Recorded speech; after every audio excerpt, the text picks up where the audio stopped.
चलिए दोस्तों, आज मैं आपको लाइव एग्जांपल दिखाता हूं। आप बिना चार्ट देखे भी सिर्फ ऑप्शन चेन को देख करके मार्केट का जो ट्रेंड होता है ना, कि मार्केट उस दिन अप साइड में जाएगा या फिर उस दिन डाउन साइड में जाएगा या फिर बैंक निफ्टी और निफ्टी साइडवेज रहेंगे, सब कुछ आप ऑप्शन चेन की मदद से पता कर सकते हैं। तो चलिए इसको हम लोग एग्जांपल, पहले मैं आपको एग्जांपल दिखाता हूं।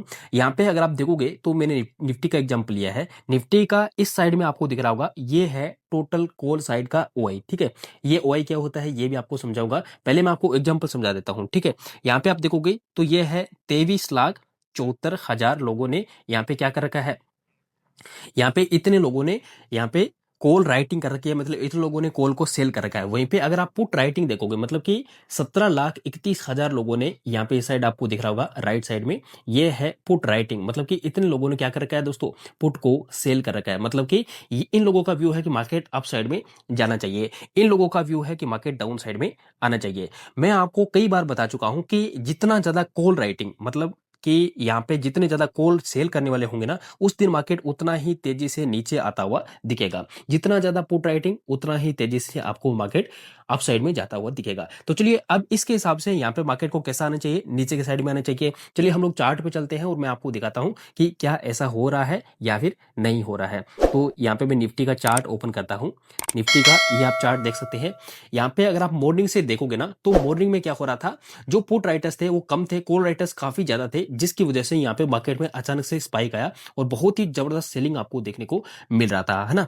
और यहाँ पर आते आते थोड़ा थोड़ा मार्केट ने क्या हुआ कि जो कॉल राइटर्स थे ना, वो धीरे धीरे थोड़े कम हो गए और पुट राइटर धीरे धीरे यहाँ पे 15 से 17 लाख के आसपास में पहुंच गए। इसी वजह से मार्केट थोड़ा सा ऊपर गया। फिर से जाते जाते मार्केट ने यहाँ पे अगर आप देखोगे तो फिर से सेलिंग दिखाया। मतलब कहने का ये है कि ऑप्शन चेंज जो होता है ना दोस्तों, ये आपको काफी ज्यादा हेल्प कर सकता है। अगर आप मार्केट में बिना चार्ट देखे भी काम करते हो ना, तो भी आपको ये चीज पता लगाने में कि मार्केट का ट्रेंड कौन सा है। ठीक है, तो इसको समझना हमारे लिए बहुत ज्यादा जरूरी होता है। और पीसीआर रेशियो, इसके अंदर में कई सारी चीजें होती है जो हमारे लिए बहुत ज्यादा इंपॉर्टेंट होती है। तो एक एक करके सारी चीजों को समझते हैं। सबसे पहली चीज ये होती है कि ऑप्शन चेन जो होता है ना, इसको हमें देखना कहां पे। तो देखो दोस्तों, जहां पे भी आप ट्रेड करते हो, जिस भी ब्रोकर में, आपको वहां पे ऑप्शन चेन मिल जाता है और वहां से आप ऑप्शन चेन देख सकते हो। नहीं तो एनएससी की जो ऑफिशियल वेबसाइट है ना, यहां पर आकर के आप ऑप्शन चेन को ओपन कर सकते हो। अब ऑप्शन चेन के अंदर में क्या क्या चीजें होती है, तो सबसे पहले देखो, ये एक इक्विटी डेरिवेटिव्स का ऑप्शन चेन होता है, क्योंकि ऑप्शन जो होते हैं ना, ये इक्विटी डेरिवेटिव्स होती है। तो आपको दिख रहा होगा। अब यहां से आप बैंक निफ्टी, निफ्टी जिसमें भी आपको ट्रेड करना है, उस इंडेक्स को सिलेक्ट कर सकते हैं। और उसके बाद में या फिर स्टॉक ऑप्शन में अगर आप ट्रेड करते हैं तो वो भी आप यहां से सिलेक्ट कर सकते हैं। इसके अलावा अगला जो कॉलम आपको दिख रहा है, इसमें होता है एक्सपायरी डेट। देखो यहाँ पे एक्सपायरी डेट का मतलब ये होता है कि सेलर और एक बायर के बीच में जो भी कॉन्ट्रैक्ट बनता है, उसकी एक पर्टिकुलर एक्सपायरी होती है, जिसको हम लोग बोलते हैं भाई ये वीकली एक्सपायरी है या फिर मंथली एक्सपायरी है। तो यहाँ पे क्या है, ये एक्सपायरी डेट आपको दिख रहा है। उसके बाद में होता है स्ट्राइक प्राइस। देखिए दोस्तों, ऑप्शन चेंज जो होता है ना, ये दो हिस्सों में डिवाइड होता है। ठीक है, दो हिस्से कौन कौन से मैं आपको दिखाता हूं। यहाँ पे बीच में अगर आप देखोगे ना, तो ये जो है ना, ये होता है इसका स्ट्राइक प्राइस। इस तरफ में आपको जो भी डेटा दिख रहे हैं, ये सारे कॉल वाले डेटा है। और इस तरफ में जो आपको डेटा दिख रहे हैं दोस्तों, ये है पुट साइड के डेटा। हम इनको एक एक करके समझने की कोशिश करेंगे। देखो, कॉल और पुट के जो डेटा होते हैं ना, कहने का मतलब ये होता है कि यहाँ पे जो ओआई है ना, वो आपको यहाँ पे भी ओआई मिलेगा। यहाँ पे जो चेंज इन ओआई है, वो चेंज इन ओआई आपको यहाँ पे भी मिलेगा। कहने का मतलब ये सारी चीजें है ना, ये सेम ही होगी। ठीक है, इनके कॉन्ट्रैक्ट के नंबर अलग अलग हो सकते हैं, लेकिन ये जो चीजें होती है, ये वर्क ठीक उसी तरीके से करती है। देखो, कॉल और पुट में कोई ज्यादा फर्क नहीं होता है। मार्केट जब ऊपर जाता है तो कॉल बढ़ने लग जाता है, जब मार्केट नीचे आता है तो पुट बढ़ने लग जाता है, लेकिन चीजें उसी तरीके से काम करती है। दोस्तों, एक और चीज मैं आपको बताना चाहता हूं वीडियो में आगे बढ़ने से पहले। अगर आपने हमारे इस फ्री वाला टेलीग्राम चैनल को नहीं ज्वाइन किया है, तो सबसे पहले आप इसको ज्वाइन कर लीजिए, क्योंकि जो भी लाइव मार्केट का हर दिन का मेरा अपडेट होता है, जो भी मार्केट का एनालिसिस होता है, वो मैं बिल्कुल फ्री ऑफ कॉस्ट में यहाँ पे शेयर करता हूँ। ठीक है, सो इसके अंदर में आप जरूर से ज्वाइन कर सकते हैं। वीडियो के नीचे डिस्क्रिप्शन में आपको इस फ्री वाले टेलीग्राम चैनल का लिंक दिख रहा होगा। अब यहाँ पे सबसे पहले ये समझते हैं कि यहाँ पे जो पहला वाला कॉलम है, जिसको हम लोग बोलते हैं ओपन इंटरेस्ट या ओआई, ठीक है, ये होता क्या है, ओपन इंटरेस्ट होता क्या है। देखो, ओआई को अगर मैं आपको सिंपल भाषा में बताऊं ना, तो ओआई का मतलब होता है, यहाँ पे सेलर और एक बायर के बीच में जो कॉन्ट्रैक्ट बनता है ना, वो कॉन्ट्रैक्ट होता है। यहाँ पे जितने भी कॉन्ट्रैक्ट ओपन रहते हैं, मतलब कि जैसे मैं आपको एग्जांपल देता हूं। मान लो कि 10 लोग जो है, यहाँ पे 10 लोग क्या कर रहे हैं, 10 लोग निफ्टी के 23,500 का जो स्ट्राइक है, उसको यहां से सेल करना चाहते हैं। ठीक है, अब ये 10 लोग जो है, ये इनका कॉन्ट्रैक्ट अभी भी ओपन पड़ा है, ये 10 लोग अभी भी यहाँ पे क्या कर रहे हैं, इस ऑप्शन को क्या कर रहे हैं, सेल कर रहे हैं। और देखो हमेशा मैं आपको एक चीज बताता हूं, जो भी हम लोग ऑप्शन चेन देखते हैं ना किसी भी इंडेक्स का, वो हमेशा सेलर के पॉइंट ऑफ व्यू से देखा जाता है, कभी भी बायर के पॉइंट ऑफ व्यू से नहीं देखा जाता है। ज्यादातर लोग ये गलती भी करते हैं कि भाई यहाँ पे जिनको लगता है कि ये जो कॉल के डेटा है ना, ये बाइंग के डेटा है, ये कभी बाइंग का होता ही नहीं है, ठीक है। बाइंग यहाँ पे नहीं होता है, बाइंग का डेटा आपको नहीं दिखाता है, हमेशा आपको सेलिंग का दिखाता है। पुट के साइड का भी सेलिंग का है और कॉल के साइड का भी सेलिंग का है। तो कभी भी आपको ये नहीं सोचना है कि यहाँ पे जो ओआई बना हुआ है इतने लोगों ने कॉल को बाई कर रखा होगा, ये 23 लाख जो मैंने आपको एग्जाम्पल बताया था, इतने लोगों ने कॉल को बाई कर रखा है या फिर पुट को बाई कर रखा है, तो ये चीज नहीं होती है। ओआई का मतलब यहाँ पे जितने भी लोगों ने कॉल या फिर पुट को सेल कर रखा है, वो कॉन्ट्रैक्ट अभी भी ओपन पड़े हैं, ठीक है। ये चीज होता है ओपन इंटरेस्ट। तो यहाँ पे क्या होता है, जैसे मान लो यहाँ पे एग्जांपल लेते हैं निफ्टी का। तो निफ्टी के अंदर में जैसे मान लो 25,600 है, ठीक है। इस 25,600 के ऊपर में अगर आप देखोगे तो यहाँ पे कितने लोग हैं, 1,40,000 लोग इस ऑप्शन को सेल करके बैठे हुए हैं। और यहाँ पे लोग बाई भी करेंगे अपने हिसाब से, इनको क्या करेंगे, लोग बाई करते रहेंगे। ये लोग जो सेलर होते हैं ना, हमेशा स्मार्ट सेलर होते हैं, ठीक है, हमेशा स्मार्ट होता है सेलर जो होता है। उसको देखो, एक तो वो हमेशा बड़ा कैपिटल लेकर के आता है मार्केट में और अच्छे सेटअप से ट्रेड करता है। बाइंग वाला क्या करता है, हर कोई मार्केट में ट्रेड करने लग जाता है और जिसको पता भी नहीं होता है वो भी 10-15 हज़ार रुपए में वहां पे ऑप्शन ट्रेडिंग करना शुरू कर देता है। तो जिस वजह से क्या होता है कि मार्केट के अंदर में बाइंग करना इजी है, ऑप्शन सेलिंग के लिए आपके पास में अच्छा फंड होना चाहिए, अच्छा कैपिटल होना चाहिए। तो स्मार्ट सेलर होता है, इसलिए आपको सेलर को ही फॉलो करना होता है मार्केट में, ठीक है। सो यहाँ पे जो चीज सेलर करेगा वही चीज मार्केट में होगा, क्योंकि अगर सेलर मार्केट में ज्यादा है तो उस साइड में सीधी सी बात है कि मार्केट उसके ऑपोजिट में चला जाएगा। मतलब कहने का ये है कि जैसे मान लो बैंक निफ्टी या फिर निफ्टी यहाँ पे चल रहा है, तो यहां से अगर मार्केट अप साइड में जाएगा, इस लेवल को ब्रेक करेगा, तो यहां से या तो आप कॉल को बाई कर सकते हो या फिर आपको पुट को क्या कर सकते हो, सेल कर सकते हो, है ना। तो हमें समझ में आ जाएगा कि अगर पुट राइटिंग बढ़ती है इस लेवल के पास में जाते जाते, तो हमें समझ आना है कि भाई ये लेवल मार्केट ब्रेक करके अपसाइड में चला जाएगा, है ना। ठीक इसी तरीके से मान लो मार्केट नीचे आ रहा है सपोर्ट लेवल के पास में और यहाँ पे कॉल राइटिंग जो है वो बढ़ गई है, तो इसका मतलब ये लेवल ब्रेक कर देगा, जो भी सपोर्ट था मार्केट ब्रेक करेगा और वो नीचे की तरफ में निकल जाएगा। अगर ऐसा नहीं करता है, कॉल रेटिंग धीरे धीरे इस लेवल के पास में जाते जाते कम हो रही है, तो मार्केट सपोर्ट लेकर के ऊपर की साइड में चला जाएगा। तो ये एक बेसिक फंडामेंटल होता है। अगर यहाँ पे जो ओआई आपको दिख रहा है ये कम हो रहा है, ठीक है, अगला जस्ट इसके अगला वाला जो कॉलम आपको दिख रहा है इसको हम लोग बोलते हैं चेंज इन ओआई।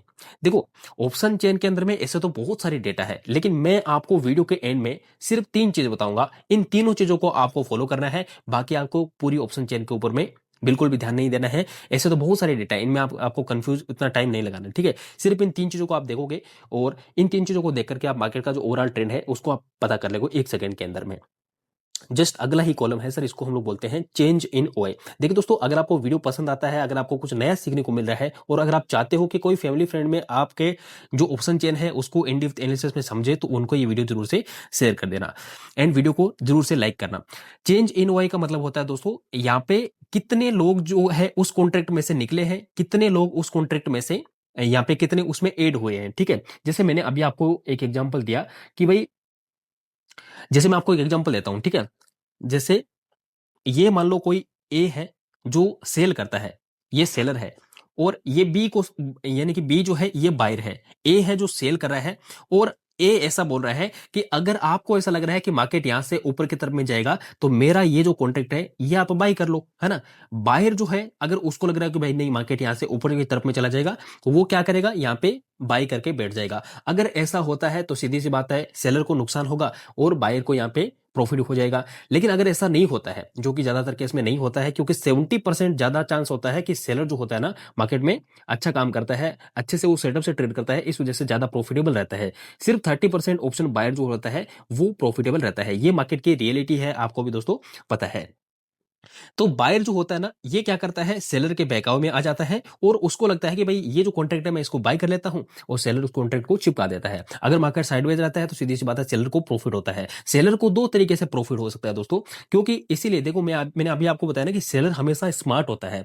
तो पहला तो यह है कि अगर मान लो मार्केट उसके डायरेक्शन में चला जाता है, मान लो उसने क्या कर रखा है, मान लो उसने क्या कर रखा है, मान लो उसने पुट को सेल कर रखा है, पुट को सेल कर रखा है और मार्केट अपसाइड में जा रहा है, सीधी सी बात है उसको प्रॉफिट हो रहा है, ठीक है। या फिर अगर ऐसा नहीं होता है, मान लो मार्केट रुक भी जाता है, तो यहाँ पे रुकता है तो बायर को तो नुकसान होगा, लेकिन सेलर को हमेशा यहाँ पे प्रॉफिट होगा, है ना। तो ये चीज आपको दिमाग में रखना है कि भाई यहां से क्या हो सकता है, मार्केट के अंदर में जो सेलर होता है ना वही सबसे स्मार्ट होता है, उसको ही हमें फॉलो करना है। तो चेंज इन ओआई का मतलब हो गया कि कितने लोग उस कॉन्ट्रैक्ट में जुड़े हैं, कितने लोग उस कॉन्ट्रैक्ट में यहाँ पे निकले हैं उस कॉन्ट्रैक्ट से, ठीक है। एक्सपायरी मैंने आपको बताया कि एक्सपायरी का मतलब होता है किसी भी कॉन्ट्रैक्ट का एक एक्सपायरी होता है, जैसे वीकली एक्सपायरी होता है तो उस वीक तक जैसे नया कॉन्ट्रैक्ट बनता है, जैसे हम लोग बात करते हैं निफ्टी की या फिर बैंक निफ्टी की, तो मान लो हर एक थर्सडे को एक्सपायरी होती थी पहले, है ना। तो हर एक थर्सडे से लेकर के अगला जो वापिस से थर्सडे आएगा, या फिर आप बोल सकते हो कि हर एक फ्राइडे जो होता है ना, हर एक फ्राइडे को नया कॉन्ट्रैक्ट बनता है। इस फ्राइडे से लेकर के इस थर्सडे तक जो अगला एक्सपायरी आएगा वहां तक इसमें कितने लोग चेंज हुए हैं, कितने लोग इसमें ऐड हुए हैं या फिर इसमें से निकले हैं, इसी को सिंपल हम लोग क्या बोल देते हैं सर, ओपन इंटरेस्ट में चेंज बोल देते हैं, है ना।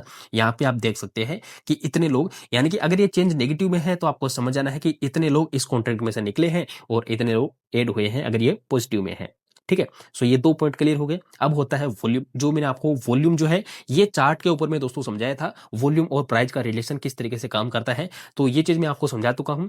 फिर बचता है यहाँ पे आईवी, इसको हम लोग बोलते हैं दोस्तों इम्प्लाइड वोलेटिलिटी।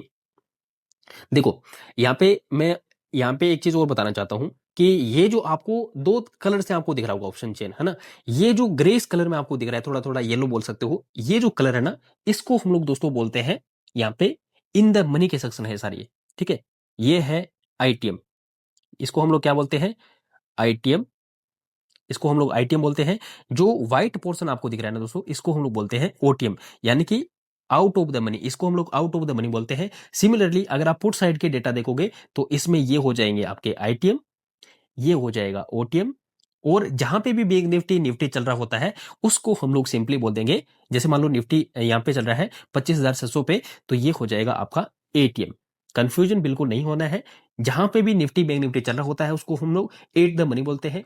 और जैसे मान लो ये जो सारे हाईलाइटेड पॉइंट्स है इनको हम लोग क्या बोलते हैं, इन द मनी के सेक्शन है। इन द मनी का मतलब ये हो गया कि उनके अंदर में प्रीमियम डीके बहुत कम होगा, ठीक है। तो मैं जो 3 तरीके आपको बताने वाला था, अभी मैं आपको वो तरीके बताने वाला हूं, लेकिन उससे पहले कुछ और चीजें हैं उनको हम लोग क्लियर कर लेते हैं। तो यहाँ पे हम लोग समझते हैं, देखो ये जो होता है ना वॉल्यूम, ये मैंने आपको समझा दिया है चार्ट के ऊपर में, अगर आपने वो वीडियो नहीं देखा है तो उसको आप जाकर के देख लेना। उसके बाद में रहता है आईवी, इसको हम लोग बोलते हैं सर इम्प्लाइड वोलेटिलिटी। आप देखते हो ना प्रीमियम जो स्पाइक आता है वो आता है सर इस इम्प्लाइड वोलेटिलिटी की वजह से, कितना ज्यादा वोलेटाइल है वो मार्केट, उसके ऊपर में आपको यहाँ पे वोलेटिलिटी देखने को मिलती है। तो वोलेटिलिटी भी आप ऑप्शन चेन से पता कर सकते हो, इसके ऊपर मैं एक सेपरेट वीडियो में लेकर के आऊंगा। अगला है एलटीपी, इसको हम लोग बोलते हैं एलटीपी यानी कि लेटेस्ट ट्रेड प्राइस, जो भी करंट उसका भाव चल रहा होता है उसको हम लोग एलटीपी बोल देते हैं। जैसे कि अगर मान लो निफ्टी का ये जो कॉन्ट्रैक्ट है ये आपको बाय करना है 25,000, ठीक है, 25,500 का, तो इसके लिए आपको क्या करना पड़ेगा, 121 रुपए का प्रीमियम देना पड़ेगा, है ना। सेलर जो होता है ना वो स्मार्ट होता है, बोलता है मेरे को काज आप प्रीमियम दे दो, अगर आपको ऐसा लग रहा है तो सीधी सी बात है मार्केट यहाँ से ऊपर चला जाएगा, है ना। तो ये एक टोकन मनी की तरह आपकी तरह यहाँ पे काम करता है। जिन लोगों को नहीं पता है उन लोगों के लिए बता देता हूँ थोड़ा सा, है ना। चलो, ये होता है एलटीपी। अब ये जो एलटीपी होता है ना ये भी बड़ी काम की चीज होती है। देखो जिस भी डायरेक्शन में मार्केट जाएगा उस डायरेक्शन में आपको एलटीपी का चेंज देखना है ना। इससे जस्ट अगले वाला कॉलम जो दिख रहा है ना ये बड़े काम का होता है, इसको हम लोग बोलते हैं चेंज इन एलटीपी, है ना। ये चेंज लिखा ना, ये एलटीपी में आपको दिख रहा होगा। अब देखो अगर मार्केट डाउन साइड में होगा, सीधी सी बात है ये कॉल वाले जितने भी होंगे ना इनमें आपको प्रीमियम टूटा हुआ मिल जाएगा। प्रीमियम टूटा हुआ है इसका मतलब कि मार्केट का ओवरऑल जो ट्रेंड है वो डाउन ट्रेंड है। जो 3 तरीके मैं आपको बता रहा था कि मार्केट में इन 3 तरीकों को आप देख करके अंदाजा लगा सकते हो कि क्या क्या संभावनाएं बन सकती है। इसमें पहला है ओआई, सबसे इंपॉर्टेंट चीज होता है ओआई, है ना। तो इसमें हमें क्या देखना है, इसके अंदर में सबसे पहले हमें यह देखना है कि भाई कितने लोगों ने उस दिन कॉल को सेल किया है, कितने लोगों ने उस दिन पुट को सेल किया है। जो मैंने अभी आपको एग्जांपल बताया था ना वही एग्जांपल आपको यहां से देखना है। तो चलिए मैं आपको सबसे नीचे लेकर के चल जाता हूं। यहां से ओआई है ये कॉल के साइड में और इस साइड में आपको पुट के डेटा दिख रहा होगा। तो कॉल वाले में चलते हैं, इसमें तो आपको वैसे मैंने एग्जांपल दिखा दिया था। और यहां से क्या है, यहां से अगर आप देखोगे तो 23 लाख के आसपास में, यहाँ पे 23,74,000 के आसपास में है। ये सबका अलग अलग हो सकता है और ये 10-15 मिनट में ऑप्शन चेन अपडेट होता है, तो आप यहाँ से अपडेट भी कर सकते हो, है ना। अगर आपको अभी के डेटा चाहिए तो वो अपने हिसाब से यहाँ से रिफ्रेश कर सकते हो। ऑलराइट, तो ये हो गए सारे यहाँ पे। अब यहाँ पे देखो, ये चीज तो हो गया। यहाँ पे एक और चीज रहता है जिसको हम लोग बोलते हैं स्ट्राइक प्राइस का सिलेक्शन। मैंने अभी आपको बताया कि मैं आपको तीन चीजें बताऊंगा। पहला मैंने आपको बता दिया कि आपको ओआई देखना है। ओआई के अंदर में अगर कॉल राइटिंग ज्यादा है, जितने लोगों ने कॉल को ज्यादा सेल किया है, उस दिन मार्केट उतना ही तेजी से नीचे आएगा। पुट राइटिंग ज्यादा है, पुट को अगर ज्यादा लोगों ने सेल किया है, राइटिंग ज्यादा हुई है पुट की, तो इसका मतलब दोस्तों ये है कि उस दिन मार्केट अपसाइड में जाएगा। पहला। दूसरा क्या है, दूसरा आपको ये देखना है कि जो यहाँ पे जो एलटीपी मैंने आपको बताया था, इसका चेंज आपको देखना है, ये कैसा चेंज है। ये अगर कॉल वाली साइड का नेगेटिव चेंज है, इसका मतलब आपको ये देखना है, ये इन द मनी में देखना है आपको, ठीक है। इन द मनी में अगर आपको ये प्रीमियम टूटा हुआ मिलता है कॉल वाली साइड का, तो इसका मतलब मार्केट डाउन साइड में पक्का जाने वाला है। और अगर आपको पुट के साइड का जो प्रीमियम है, वो अगर आप देखोगे तो यहाँ पे सारा का सारा जो ग्रीन है ये दिख रहा है। ये वैसे क्यों दिख रहा है, क्योंकि पुट का जो प्रीमियम है वो बढ़ रहा है, इस वजह से इसका जो चेंज है ये पॉजिटिव दिख रहा है। लेकिन हमें बस यही पता लगाना है कि भाई सारा का सारा जो प्रीमियम है वो यहाँ पे पुट वाला ही बढ़ रहा है। इसका मतलब ओवरऑल मार्केट का जो ट्रेंड है वो कहीं ना कहीं नीचे जा रहा है। अब तीसरा जो तरीका है, इसको हम लोग बोलते हैं स्ट्राइक प्राइस का सिलेक्शन। देखो ज्यादातर लोग नए जो आते हैं ना मार्केट में, वो क्या गलती करते हैं, देखो ज्यादातर लोग जो मार्केट में गलती करते हैं ना, वो ये करते हैं कि ये ओटीएम में जाकर के बाय कर लेते हैं। स्ट्राइक प्राइस का सिलेक्शन इसलिए इंपॉर्टेंट है क्योंकि अगर हम लोग गलत स्ट्राइक प्राइस को चुन लेते हैं ना दोस्तों, तो हमारे साथ में क्या होता है कि मार्केट अप साइड में या फिर डाउन साइड में जाता है, लेकिन जो प्रीमियम होता है वो बिल्कुल भी नहीं हिलता है। क्यों? क्योंकि वहां पे आपने ना तो डेल्टा देखा ना थीटा देखा। इसके अंदर में एक और चीज होता है दोस्तों, जिसको हम लोग बोलते हैं ऑप्शन ग्रीक्स। अगर आप चाहते हो कि मैं उसके ऊपर में इन डेप्थ एनालिसिस करके आपको समझाऊं, तो वो भी मैं आपको समझा दूंगा, ठीक है। जिसके अंदर में गामा डेल्टा ये सारी कई सारी चीजें होती है जिनको हम लोग एनालाइज करके देखते हैं। हालांकि अभी आपके लिए इतना इंपॉर्टेंट नहीं है, बस आपको यही तीन चीजें दिमाग में रखनी है। तो स्ट्राइक प्राइस का सिलेक्शन हमें कैसे करना है दोस्तों, आपको बस ये देखना है कि ये इन द मनी में है या फिर आउट ऑफ द मनी है या फिर आप एटीएम में है। आप जब भी स्ट्राइक का सिलेक्शन करो तो मेक श्योर करो कि आप इन द मनी या फिर एट द मनी तक ही सीमित रहो, है ना। अगर आप ओटीएम में जाते हो भी हो तो आपको 1 से 2 ओटीएम ही लेना है, उसके दूर का ओटीएम नहीं लेना है। अगर आप डीप ओटीएम में चले जाओगे दोस्तों, वहां पे आपका प्रीमियम डीके हो जाएगा। खास करके एक्सपायरी वाले दिन आपने ये चीज नोटिस किया होगा कि मार्केट ना तो वहां से हिलेगा, अगर मार्केट थोड़ी देर भी साइडवेज रह गया तो आपका जो प्रीमियम होता है वो सारा का सारा जीरो हो जाएगा, डीके हो जाएगा, है ना। तो इस चीज से बचने के लिए आपको स्ट्राइक प्राइस का सिलेक्शन बहुत ज्यादा जरूरी है। आप हमेशा इन द मनी या फिर एट द मनी तक जाओ, ठीक है। अगर आप ओटीएम में जाना चाहते हो, बहुत दूर आपको ओटीएम में नहीं जाना है। तो कंप्लीट ऑप्शन चेन मैंने आपको इस वीडियो के माध्यम से समझाने की कोशिश करी है। अगर आपको कोई भी डाउट रहता है, कोई भी ऐसा लगता है कि भाई ये डाटा मेरे समझ में नहीं आया है, कोई बात नहीं है, मेरे कमेंट करके आप जरूर पूछना वीडियो के नीचे। मैं आपको सारे सवालों का जवाब जो है देने के लिए तैयार बैठा हूं। अगर आप इस वीडियो को यहां तक देख रहे हो तो आई होप कि आपको सारी चीजें क्लियर हो गई होगी। जो मेरा तरीका है मैं आपको बता दिया कि ऑप्शन चेन के अंदर में तीन ही चीज इंपॉर्टेंट होती है। पहला ओआई होता है, जिसको आपको नीचे जाकर के देखना है कि टोटल ओआई किस साइड का ज्यादा बना हुआ है। दूसरा एलटीपी आपको देखना है कि एलटीपी में चेंज कैसा है। कॉल के साइड का अगर नेगेटिव चेंज है मतलब कि मार्केट नीचे जा रहा है, अगर पुट के साइड का आपको पॉजिटिव चेंज दिख रहा है मतलब मार्केट नीचे जा रहा है। अगर ऐसा नहीं होता है, उल्टा होता है, तो आपको समझ आना है कि अब मार्केट अप साइड में जा रहा है। तीसरा क्या चीज है, स्ट्राइक प्राइस का सिलेक्शन, जो मैंने अभी आपको बताया ना, ठीक उसी तरीके से आपको फॉलो करना है। इन द मनी या फिर आपको एट द मनी तक ही काम करना है, बहुत ज्यादा दूर के ओटीएम में आपको नहीं जाना है। सो ये तीन तरीके हैं, बस इनको देख करके आप पूरी ऑप्शन चेन को आइडेंटिफाई कर सकते हो और बिना चार्ट देखे भी मार्केट में आराम से काम कर सकते हो। तो ये एक क्विक एनालिसिस था जिसमें मैंने आपको सब कुछ समझाने की कोशिश करी है। अगर आपको कोई डाउट रहता है तो आप जरूर से मेरे से पूछ सकते हैं।